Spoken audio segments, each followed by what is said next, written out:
Good afternoon and welcome back to the stage of the drupa Touchpoint Sustainability.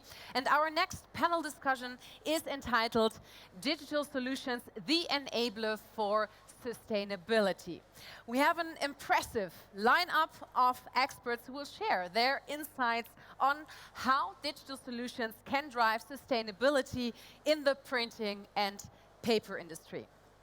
Please join me in welcoming our distinguished panelists. And first, Fabian Klose, Senior Vice President of Cloud Services Sales at T-Systems.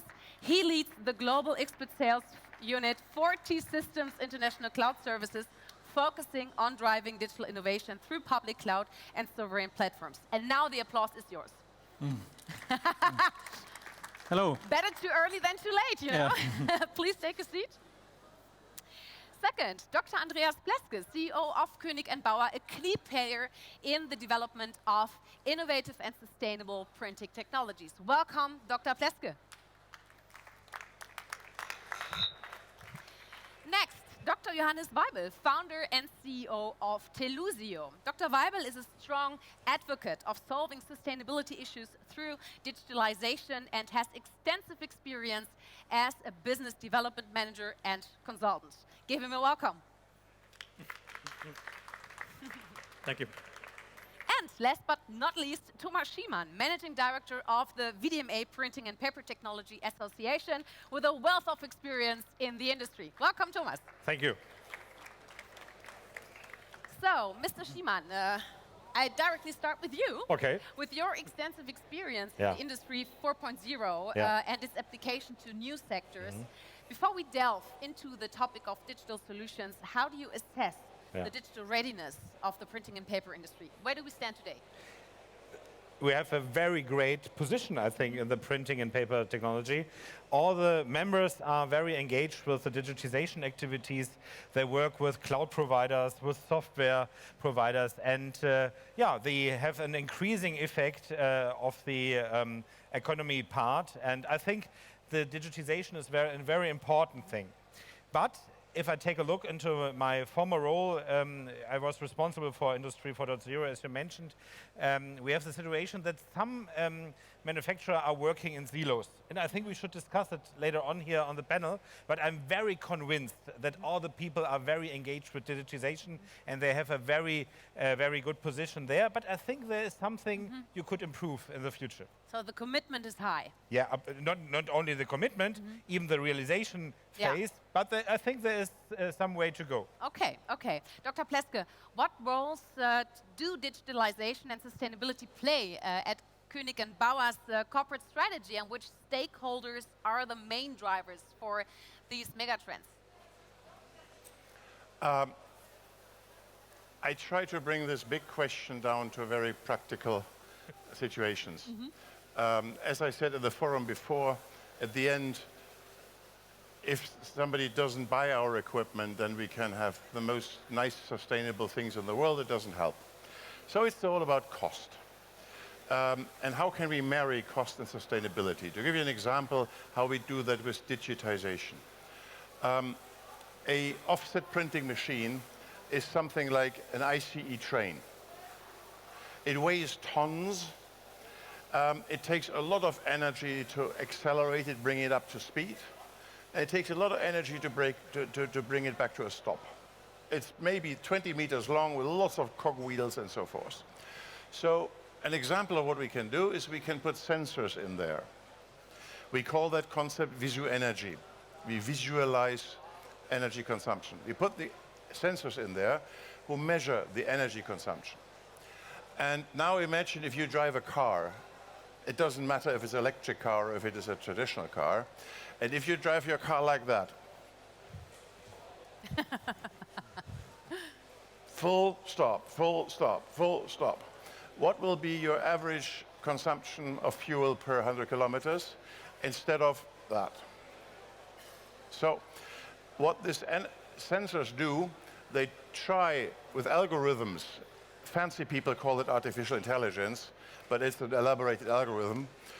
They try to find out what is the optimum of energy flow which accelerates the machine and speeds it against job change and duration and volume which you have to do, and therefore just reduce the energy consumption. Even more so with dryers. I mean, everything which we print on has to be dried, either with UV dryers, but in the world of food packaging, it's mostly water-based, so it has to be, the water has to get out, and that is done by heat. So how much do you heat things up? And how quickly? At what speed when the product goes through to have an optimum? And what you need to do is measure. You have to have an enormous amount of data. Then you have to put these data under certain algorithms and variations. And later on, you link it back to the control of the machine. So that is a part of digitalization. And on drying, we can save up to 45% of the energy, because it's the difference if you switch your dryer on hot, cold, or if you let it run exactly with the workflow. The same thing goes with operating the machine. So it's an easy to grasp example how you can, if you get enough data out of your equipment and understand them and make a circle and then use these data to operate the machine, that you can just save energy. And that is done by fancy algorithms. My people would probably call that KI.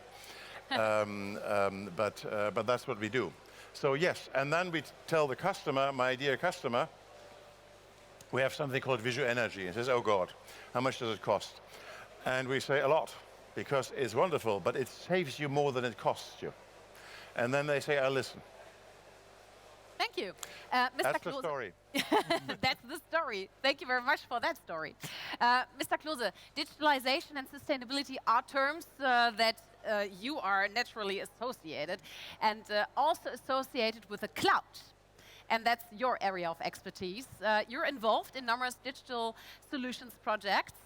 What do you see as key success factors for harmonizing digitalization and sustainability? Is it just a question of technology? It is not just a question of technology, that may be as a starting point. And you also have to consider the breadth of potential projects is very broad. So we look at projects around consistent sustainability reporting, obligations around that, to new business models, which are new sources of revenue. What all these projects usually have in common is they benefit tremendously from an open data platform for sharing insights, and even further, do this also across value chains of companies.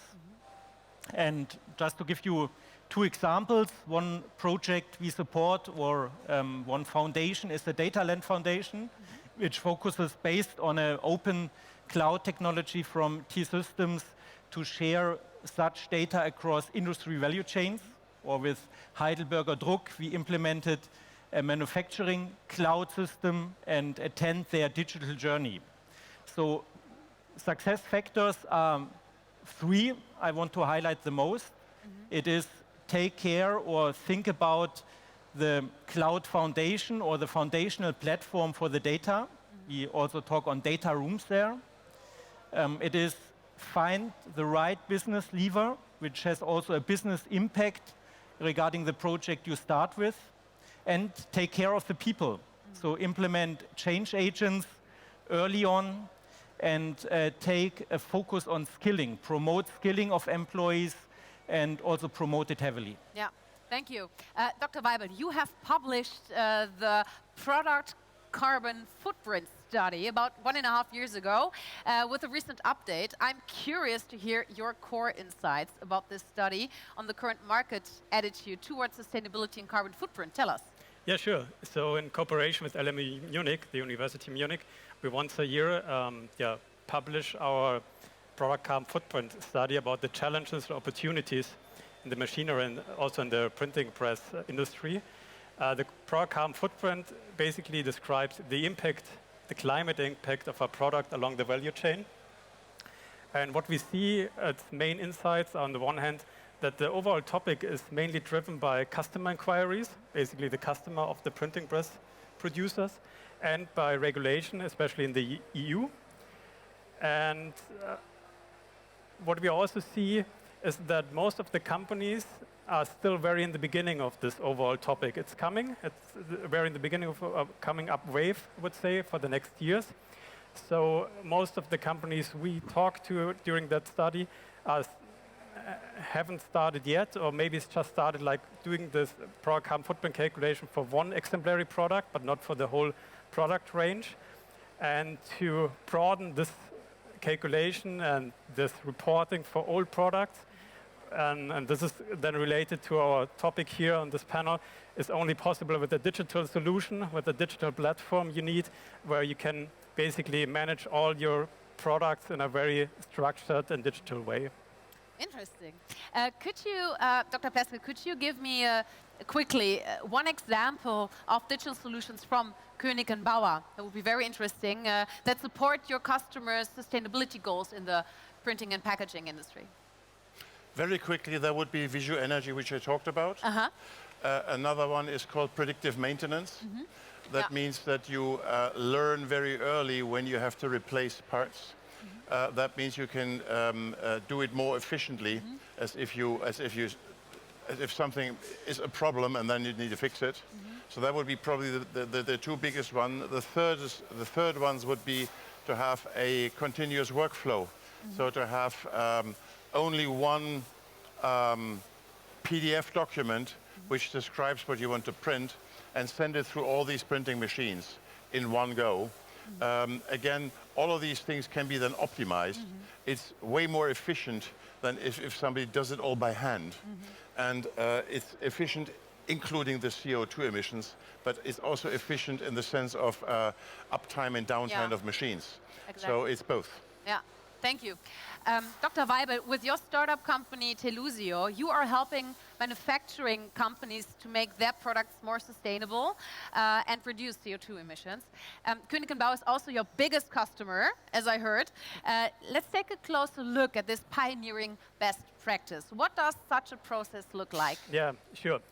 So our process is basically has two steps. In the first step, we provide transparency about the carbon emissions of a machine or of several machines and products.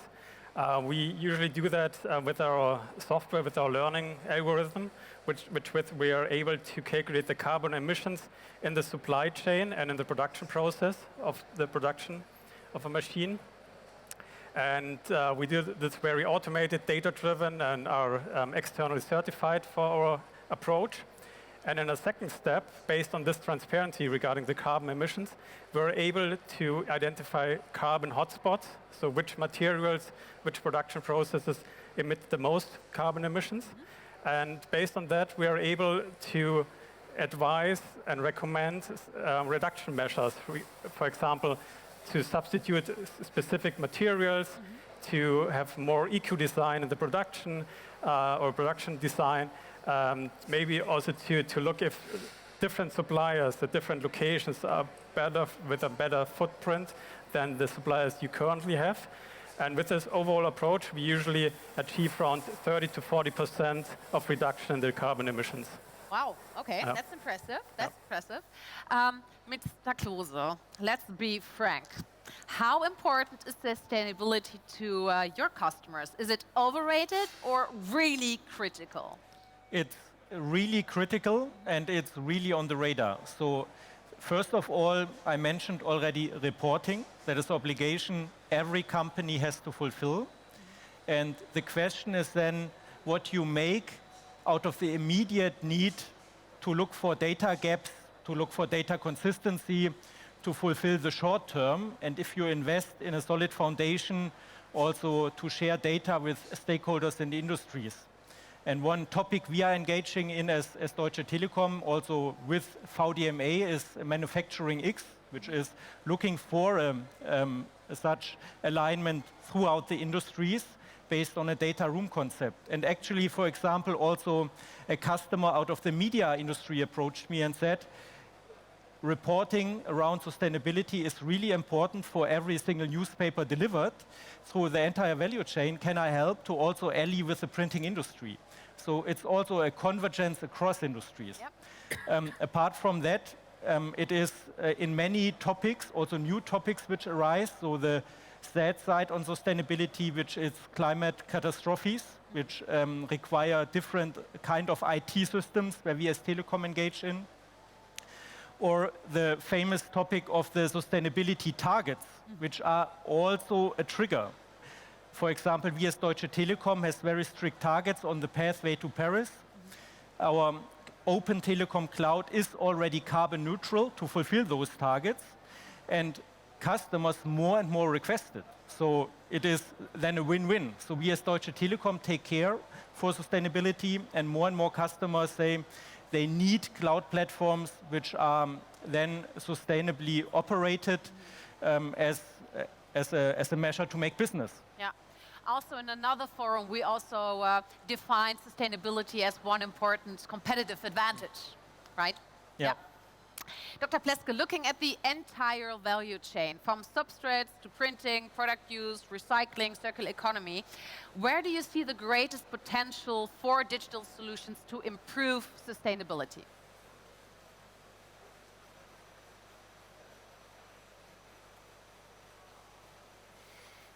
In the production of the substrates, because paper production is extremely energy intensive.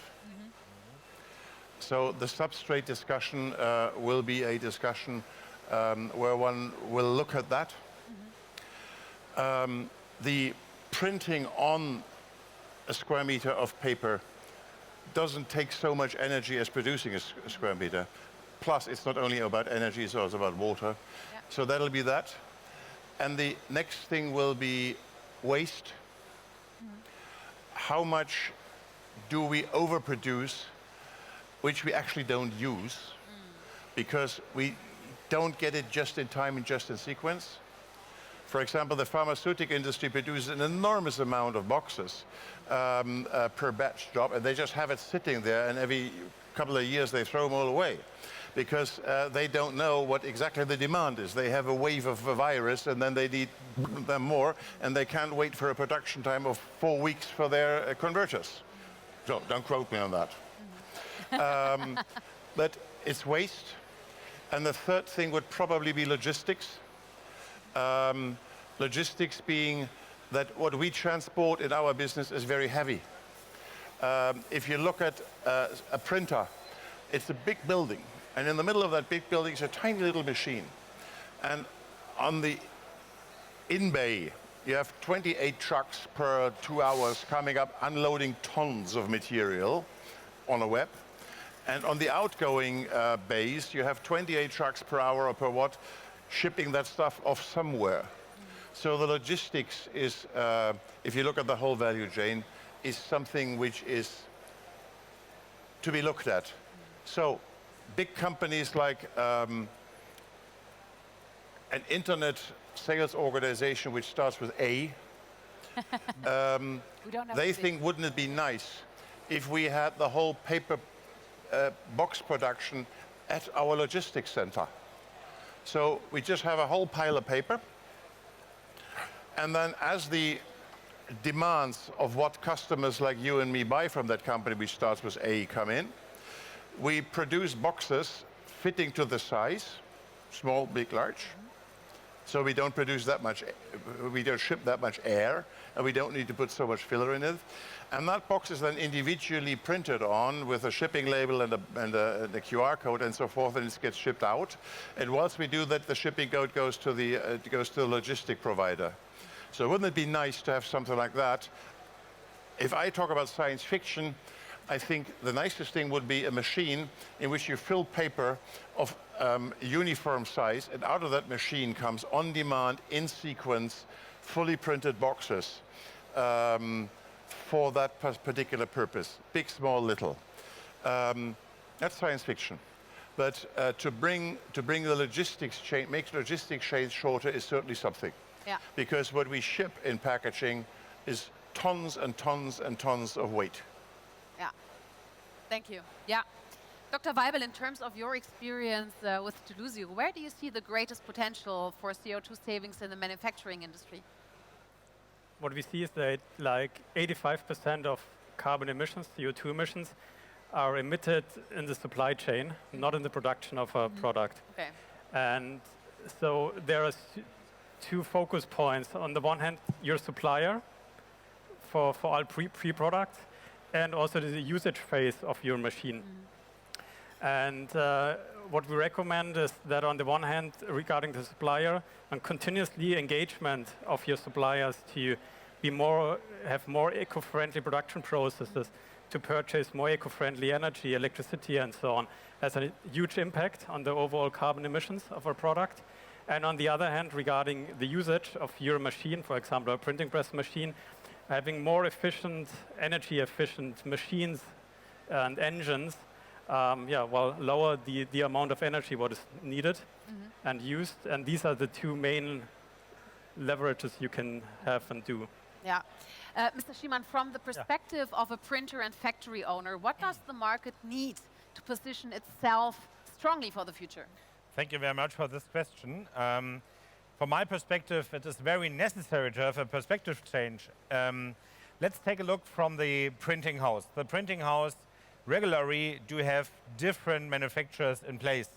And Fabian Klose mentioned we need something like to combine the different data sources.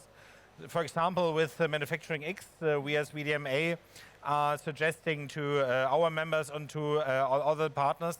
But I think it needs to working together from different cloud platforms, from different software activities, that you bring the data together to have an economical impact from the data. So, and that it means the perspective change from a printing house to the different manufacturers and to combine the different data lakes. Yeah, yeah. Dr. Pleske, I would like to ask, why is an innovation partnership with startups in the area of digital solutions so necessary? And what is the biggest benefits of those partnerships, especially also with Telusio as an example? I don't know. Are you a startup? Are you a benefit? Yes. Okay, well, I mean, if you said we're a well-established company, I wouldn't have contradicted you. You're probably a startup. It's culture. What we do is heavy metal. That's what our genetics is, heavy metal. I mean, our people are happy if they see tons moving from A to B and something really goes there. And our innovation cycles in the R&D department is if they get a new machine from first scratch on the paper to the first prototype, in 1.5 years they would get the Nobel Prize. And it's nearly not possible. So that culture where everything needs to have 55 specialists and it's heavy metal and it takes its time and you need to have all of these things is not the right environment for this kind of a development of software and IT-driven data. So I think that is the perfect combination where we work with startups who have that know-how and that knowledge. We try both. So we build up our own IT department. Well, we have an IT department, obviously. We have all this stuff which you need as an IT, but as in an engineering department which writes code, that's what I mean. And we built up that engineering department which writes code. But first of all, you have to overcome the real world. I mean, we're labor union, works councils. We have to make a break from 9 to 9:15. And you cannot just go home and punch in your code at midnight and log in that you wrote it from midnight to 2 o'clock because against labor laws. And it's a different planet that we're on. So therefore, it's a good mix. It is so much to the core of what our company needs to be that we will really bring up our own departments, but they actually work under their own rulings. I mean, work-life balance, home office has a totally different meaning if you work in a foundry or in an assembly hall as if you work in an IT department. They don't understand what we're talking about.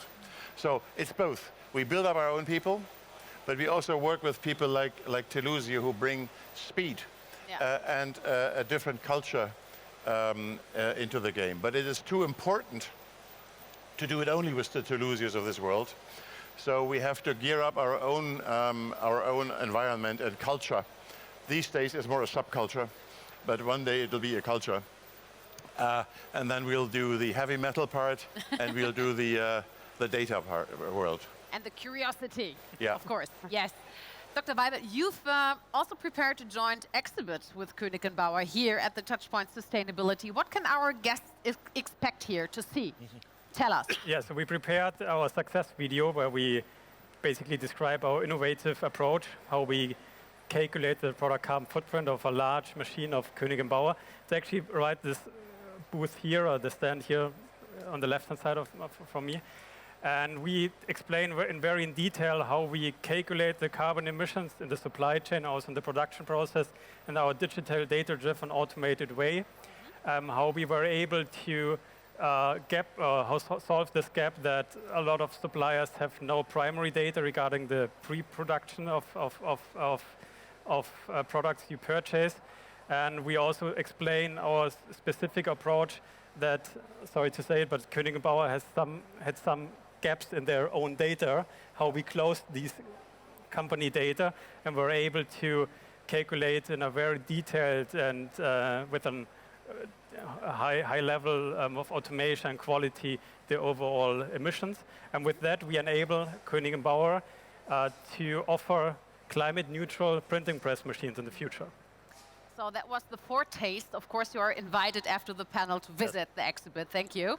Mr. Schiemann, how can we facilitate a change of perspective? So you already mentioned that it's very important not to think in silos, to work together. What concrete measures do you have in mind, or has the VDMA already initiated to promote this change? Yeah, for example, the Manufacturing X initiative, but Yeah. I think the most important thing is to think in networked things together. So bring the things together, make a perspective change, and take a look into startups, new software providers, and of course the platform providers like T-Systems or other people, Google Cloud. I think we had to bring the things together to increase sustainability, but to increase efficiency as well.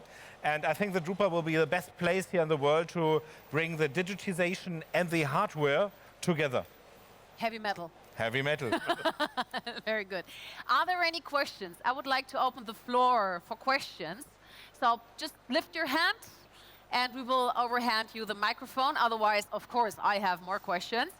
Okay, so just give me a sign. I have one more question and then maybe you're ready. Okay, so one final question to all of you would be, what's the key to success for companies that want to develop sustainable, forward-looking digital solutions?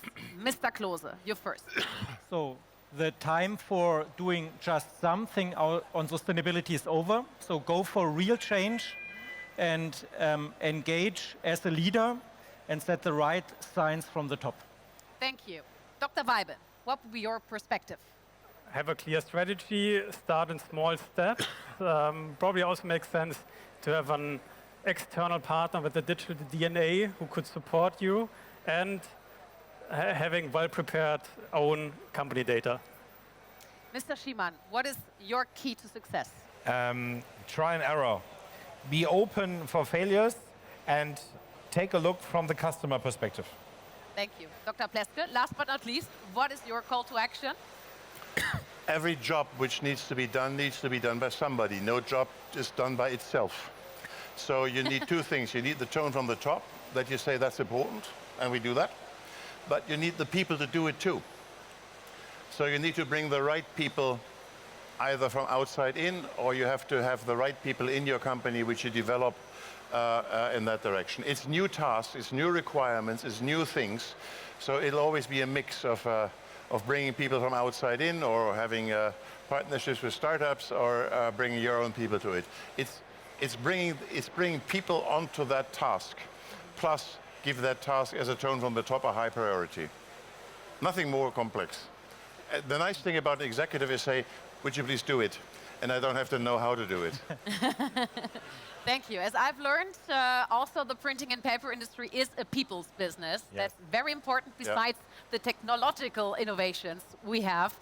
Thank you all to our panelists for this very, very delightful and also insightful views and perspectives. Applause to our panel, please. Thank you. Thank you. And I have some tips for you. If you're interested in exploring these concepts further, be sure to visit the Koenig & Bauer exhibit. We already heard it from you. Telusi is also showcasing their joint venture It's with great. Koenig & Bauer. Great what it's they do. great, absolutely. And if you're curious about how digitalization can further drive sustainability, the T-Systems team will be on hand here also on the Touchpoint Sustainability area to answer your questions and provide more information. So thank you very much for your attention. Enjoy the rest of your day at drupa. A big round of applause again for our panelists. Thank you so much. Thank you. Our next presentation will start immediately, and with that, it's a pleasure. Excuse me, it's our next presentation. Yes. Otherwise, you can do some PowerPoint karaoke. Yeah. Okay. Wonderful.